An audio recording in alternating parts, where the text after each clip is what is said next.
For Machete Kills, I decided to go ahead and go really big and adventurous with it. If the first movie was almost like our First Blood, then this needed to be First Blood Part 2, Rambo. This needed to be him on a mission. This needed to be Machete hired by the U.S. government to go on a mission that they couldn't solve. That was the original idea I'd always had for the character, was to have him be hired by the U.S. to go do a job nobody in the U.S. wanted to do.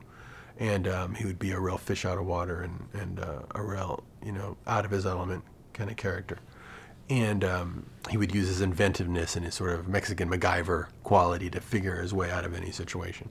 So I wanted to put him in that, but make it almost on a scale of a James Bond movie, like a Thunderball or something like that. I wanted it to feel like we started with Machete, but then we went much bigger with the second one. The movie's the whole series is completely wacky in how it goes about. There's no rules. There's something really exciting about that.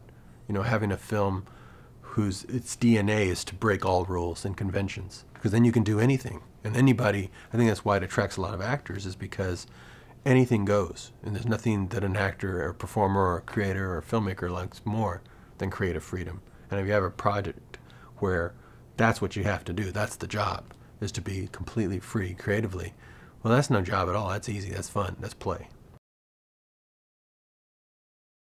Once we had Mel Gibson, we'd do a Mel Gibson pass. Once we had Charlie Sheen, we'd do a Charlie Sheen pass. Or Lady Gaga, then we'd do a Lady Gaga pass for her character. And that's just the natural progress of how a project works. But the script itself was based on the treatment that my brother and I came up with, and we did it all very quickly. I think it all came together in a couple of months. Having strong women in my movies, yeah. So it's always been that way, and it's never anything that it planned. It's just my worldview. I mean, I grew up with 5 sisters. I have, my mom and my daughter is they're so it's a real strength. I mean, it's not like the fake movie strength, that they do sometimes, where you can tell it was a part for a guy and they just made it a girl, and it's like a real.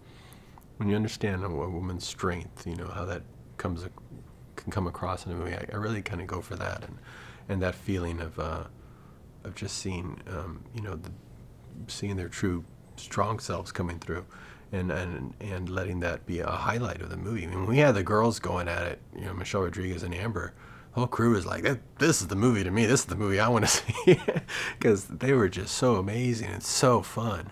And you could just make a whole movie just about them. But that's why I think I have so many women characters. It's just because, I grew up in a family of 10 kids. There was 5 boys and there were 5 girls. And they're all just as strong as, the other.